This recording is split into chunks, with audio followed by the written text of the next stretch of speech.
Hello दोस्तों, स्वागत है आपका अपने YouTube channel only study centre 2.0 में।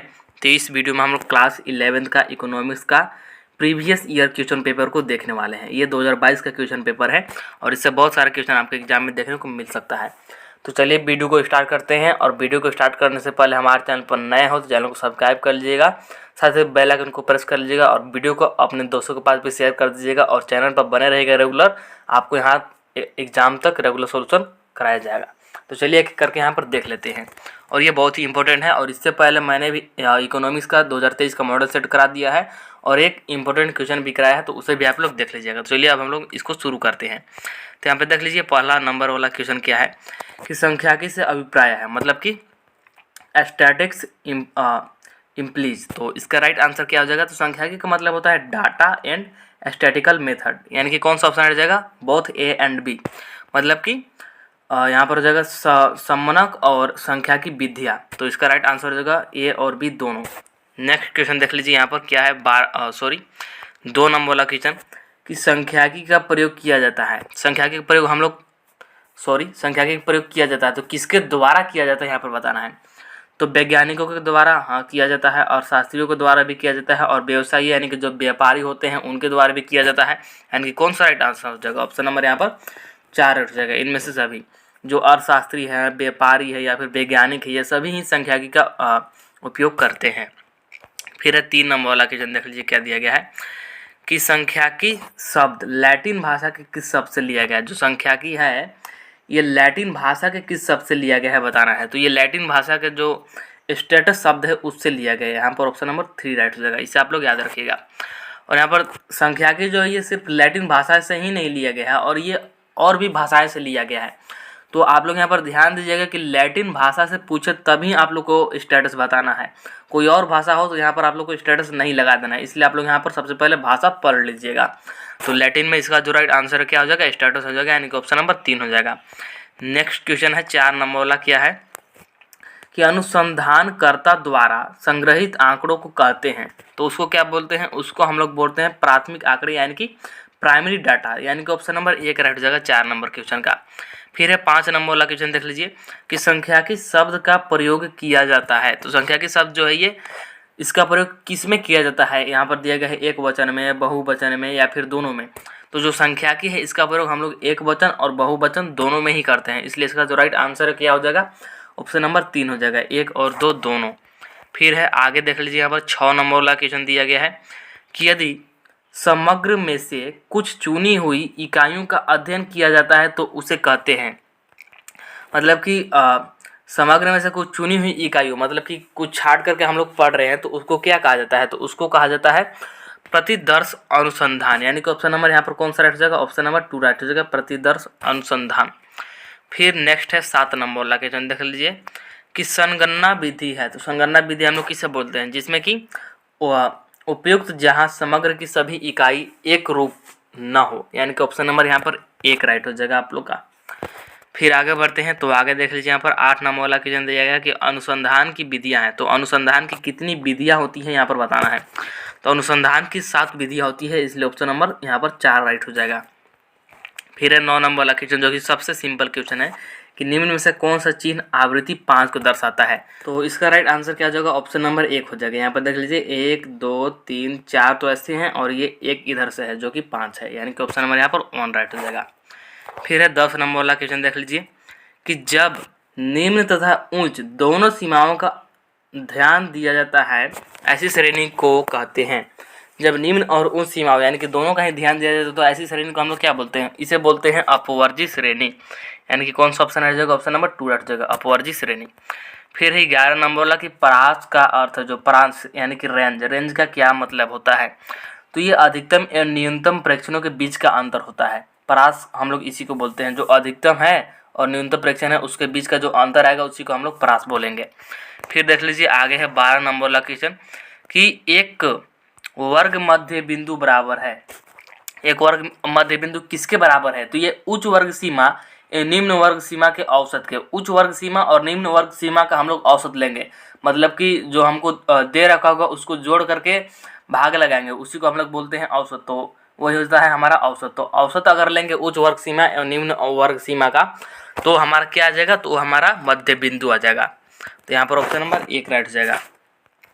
फिर है 13 नंबर वाला क्वेश्चन, देख लीजिए कि 60 से 160 80 का मध्य बिंदु है, 60 80 का मध्य बिंदु है। तो मध्य बिंदु कैसे निकालना है, तो मध्य बिंदु का फॉर्मूला अभी तुरंत मैंने आप लोग ऊपर भी बताया, जो अभी क्वेश्चन पूछा था क्या था कि उच्च वर्ग सीमा प्लस निम्न वर्ग सीमा का औसत लेंगे। तो औसत लेंगे तो यहाँ पर 60 प्लस 80 बटे में कर देंगे 2, तो ये कितना आ जाएगा 60 और 80 140 बटे में 2, तो इसको काटेंगे तो ये कितना आ जाएगा, बटे में 2 है तो 70 आ जाएगा। तो यहाँ पर कौन सा ऑप्शन हट जाएगा, देख लीजिए ऑप्शन नंबर यहाँ पर 4 हट जाएगा 70। और यहाँ पर आप लोग ध्यान दीजिएगा कि अगर यहाँ पर 3 संख्या रहता तो क्या करते हैं हम लोग, मान लीजिए x y और z रहता तो क्या करते, इसका मध्य बिंदु कैसे निकालते, तो तीनों को जोड़ देते x plus y plus z और बट्टे में क्या कर देते, चूँकि 3 संख्या है इसलिए 3 से डिवाइड दे देते। इस प्रकार से हम लोग मध्य बिंदु निकालते हैं। आई थिंक आप लोगों को समझ में आ गया होगा। फिर आगे है, देख लीजिए यहाँ पर 14 नंबर वाला कि पंक्तियों और स्तंभों के रूप में सम्मकों की क्रमबद्ध व्यवस्था कहलाती है। तो क्या कहलाती है, ये कहलाती है सारणीयन, यानी कि ऑप्शन नंबर 1 राइट हो जाएगा। फिर है 15 नंबर वाला, देख लीजिए कि 50 70 का मध्य बिंदु है। तो अभी तुरंत मैंने आप लोगों को बताया, उसी प्रकार से इसको भी निकालना है। दोनों को जोड़ेंगे तो 50 प्लस 70 और बट्टे में 2 करेंगे, क्योंकि 2 संख्या है, यानी कि 120 बटे 2 यानी कि कितना आ जाएगा 60 आ जाएगा। तो कौन सा ऑप्शन हट जाएगा, देख लीजिए ऑप्शन नंबर यहाँ पर 3 राइट हो जाएगा। फिर है 16 नंबर वाला क्वेश्चन कि वह ग्राफ जो संचयी बारंबारता वितरण को दर्शाता है तो कौन सा ग्राफ है, तो वो है त्वरण चित्र, यानी कि ऑप्शन नंबर 1 राइट हो जाएगा। फिर है 17 नंबर वाला क्वेश्चन कि दंड आरेख। तो दंड आरेख क्या होता है, ये होता है हमारा एक विमीय आरेख, यानी कि ऑप्शन नंबर 1 राइट हो जाएगा, एक विमीय आरेख।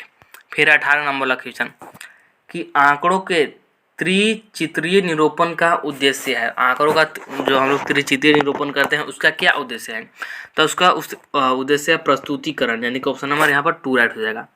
आगे बढ़ते हैं 19 नंबर आप देख लीजिए, यहाँ पर क्या दिया गया है कि एक पाई आरेख के केंद्र पर कुल कोण होता है। अगर एक पाई आरेख है और उसका केंद्र पर हम लोग कुल कोण देखेंगे तो ये कितना होता है, ये 360 डिग्री होता है। फिर है 20 नंबर वाला क्वेश्चन कि माध्यिका की गणना का आधार है। हम लोग माध्यिका की गणना किस आधार पर करते हैं, तो ओजायु वक्र के आधार पर करते हैं, यानी कि ऑप्शन नंबर 1 राइट हो जाएगा, ओजायु वक्र। फिर है यहाँ पर 21 नंबर वाला क्वेश्चन कि कृषि क्रियाएं किस क्षेत्र से संबंधित है। तो कृषि क्रियाएं किस क्षेत्र से संबंधित है, जो प्राथमिक क्रियाएं हैं, प्राइमरी सेक्टर हम लोग बोल सकते हैं। ऑप्शन नंबर यहाँ पर 1 राइट हो जाएगा। फिर है 22 नंबर वाला क्वेश्चन, देख लीजिए क्या दिया गया है। दिया गया कि भारत को स्वतंत्रता मिली, मतलब कि भारत को स्वतंत्रता कब मिली बताना है। तो बहुत ही सिंपल क्वेश्चन है, 15 अगस्त 1947 को भारत आज़ाद हुआ था, यानी कि ऑप्शन नंबर 1 राइट हो जाएगा।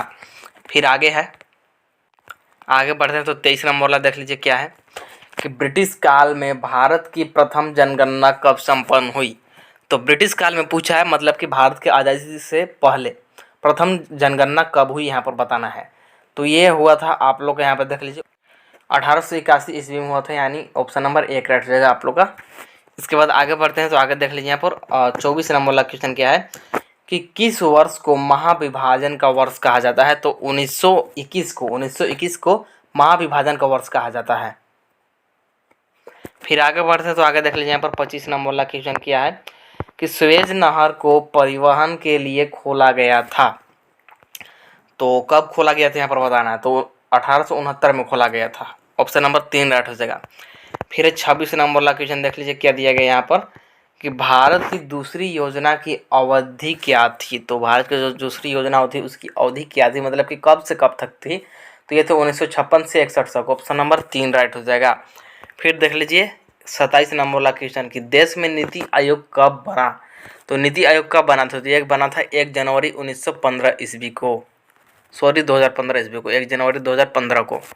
फिर है जीडीपी स्टैंड फॉर, मतलब कि जीडीपी का पूर्ण रूप है। तो जीडीपी को हम लोग क्या बोलते हैं, सकल घरेलू उत्पाद, यानी कि ग्रॉस डोमेस्टिक प्रोडक्ट। यहाँ पर देख लीजिए ग्रॉस डोमेस्टिक प्रोडक्ट होता है इंग्लिश में, और हिंदी में बोले तो सकल घरेलू उत्पाद।